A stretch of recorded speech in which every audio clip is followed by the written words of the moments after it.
అబ్రహాము ప్రార్థనాపరుడని మనకు తెలుసు. అబ్రహాము విశ్వాస వీరుడని మనకు తెలుసు. అబ్రహాము విజ్ఞాపనకర్త అని మనకు తెలుసు, చక్కగా విజ్ఞాపన చేసేవాడని. అబ్రహాము ఆతిథ్యం చేసే వ్యక్తిని మనకు తెలుసు.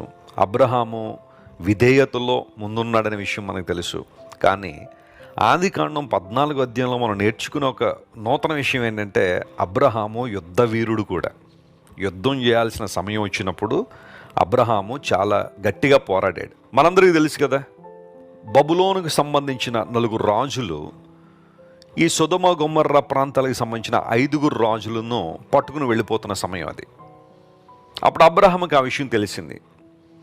లోతు అప్పటికే సొదొమ గొమొర్రాలకు వచ్చేసాడు కాబట్టి లోతు కూడా చెరపట్టబడి ఉన్నాడని అబ్రహాం ఎప్పుడైతే తెలుసుకున్నాడో, తన మాత్రమే కాకుండా తన ఇంటిలో పుట్టి అలవర్చబడిన 318 మంది పని వాళ్ళని వెంటబెట్టుకుని అబ్రహాము శత్రు రాజులను తరిమాడు. అబ్రహాము వారిని జయించి లోతును విడిపించాడు, ఆ రాజులను విడిపించాడు, ఆస్తిని విడిపించాడు.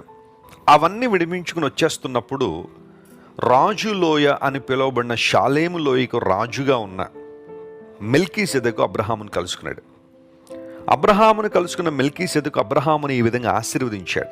ఏమనంటే, అబ్రాము సృష్టికర్తయును సర్వోన్నతుడనైన దేవుని ద్వారా ఆశీర్వదించబడ్డాడు లేదా ఆశీర్వదించబడతాడనే విషయాన్ని మెల్కీసెదెకు చెప్పాడు.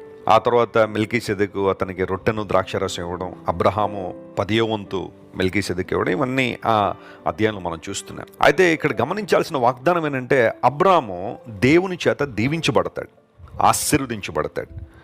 మనుషులిచ్చే ఆశీర్వాదాలు వేరు, దేవుడిచ్చే ఆశీర్వాదం వేరు. మనుషులిచ్చే ఆశీర్వాదాలు కొంతకాలం ఉండొచ్చు, ఆ తర్వాత గతించిపోవచ్చు.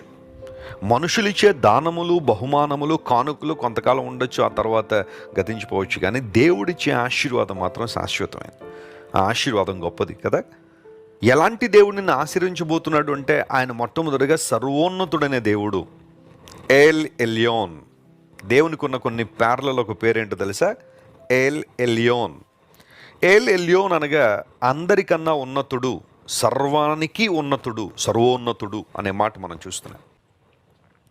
యెషయా పరలోక దర్శనాన్ని చూస్తున్నప్పుడు కూడా దేవుడు అత్యున్నతమైన సింహాసనం మీద ఆసీనుడని చూచితని అన్నాడు.